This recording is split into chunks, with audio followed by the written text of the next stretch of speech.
get back to prior appropriation. Question then was brought up, well, how do we transfer those rights? Well, if you were to buy a property, like this college bought this property from Clicker Brothers. They also bought with the property a share of the water right that went with this property. So this college has a primo water right. It's part of the original water right on the stream. So we never get shut down on this campus. We're guaranteed water. As long as there's water in the creek, we're going to get it. And it's according to how many acres that you have that you're irrigating. And it's about 5 gallons per minute per acre is about the regulated rate at which they appropriate water in this state, somewhere in that neighborhood. So surface stream flows, it's about 5 gallons a minute per acre, and then the water rights were, and that was kind of the basis that they worked them off of. Some is a little more, some's a little less, kind of depend on what people applied for. But then that gives you the certain amount of volume that you can use, and it's a 24-hour-a-day continuous water right. I can't go into that stream and pump, say I have 10 acres and I got 5 gallons a minute an acre. That gives me a 50-gallon-a-minute water right. I can't go in and pump 200 gallons a minute for 6 hours a day. I can pump 50 gallons a minute 24 hours a day. I can't quadruple up and only use it a quarter of the time. The only way I could do that is I could divert 50 gallons a minute into a reservoir, continuous diversion, and then pump from that reservoir at the rate I wanted to. And then any overflow would come back into the stream from the reservoir if I didn't use up all the water. So if I had a water right and I was using, for example, here on this campus, we don't want to water during the daytime. We could defer from watering during the daytime if we had a storage we can move it to. We don't. So what's our option? We water during the daytime out here. And so all summer long, they're watering day and night out here on this campus to keep it green. Because 5 gallons a minute an acre just will get the job done. And sometimes not quite enough. Sometimes we have to supplement that with some city water on this campus to get caught up. Sometimes that isn't enough to match up with the consumptive use of the crop during the day, the crop being turf in this case. Now, the state of Oregon has gone to the next step, and they said, okay, you can sell your water right.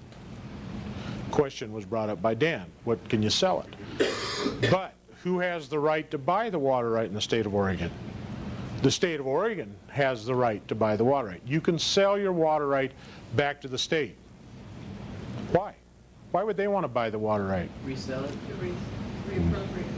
They're not reselling it. What are they reappropriating it for? For fish, absolutely. You bet. They're trying to develop habitat.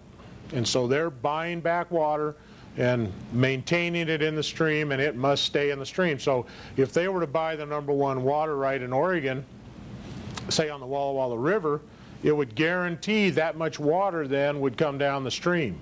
They would guarantee whatever that volume of water was would pass all the way down through the Walla Walla River, for example, and on down to the Columbia, which would guarantee then a stream flow throughout the season in the Walla Walla River.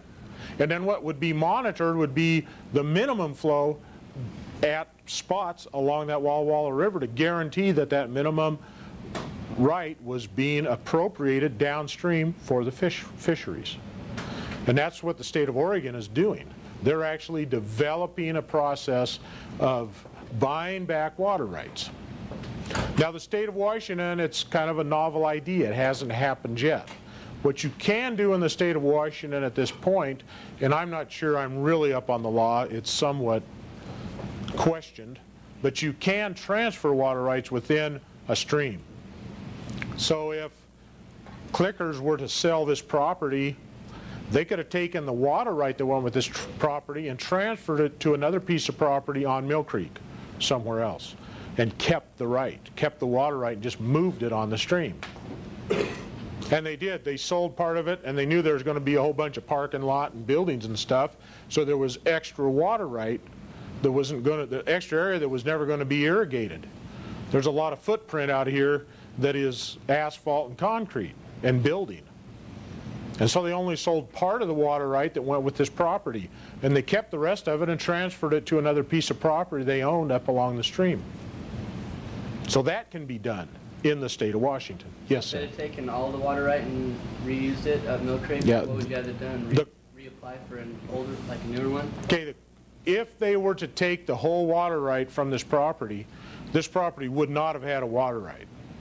And that, they could have sold the property with no rights and kept the water right and put it somewhere else. So you'd had to have less rights then.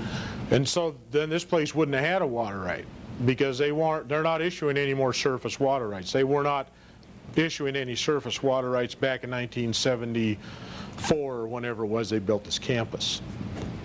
I mean, this stream has been used up since 1940 something. They quit taking water rights on it.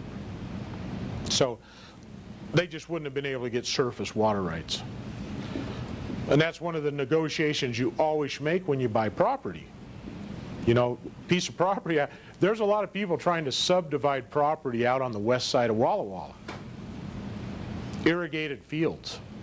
People are buying that property. Many people have bought lots out there, and they were able to divide them into 10 acres. The zoning was 10 acres. But it was written right in the contract. Most people assume they were going to get the water right with it without reading the fine print. In the contract, they came without water rights.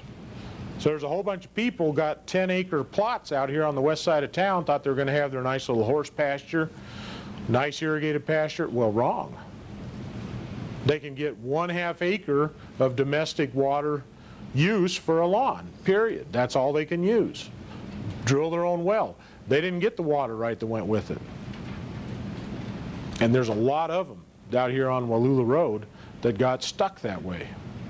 Because the farmers sold the land for big money, took the water rights and moved it to other fields. Yeah. And so some people kind of got sucked in on that. And there isn't a thing they can do about it. They got themselves a dry lot for their horses. Because that area only gets about 16 inches of rainfall a year down there. And it doesn't come in the summertime. They can grow grass up to about middle of June, and then it's going to just go dormant. And they just have to wait for the fall rains before it's going to come back again. So surprise, surprise. So, you know, buyer beware. The old adage, buyer beware. You better know what you're buying. If you're buying a piece of property, you better know what the water right is that's coming with it. That's part of the deal in the state of Washington. They do not have to sell the water right with the property. They can transfer it. Do they have a restriction on how much water you can pump out of a well? The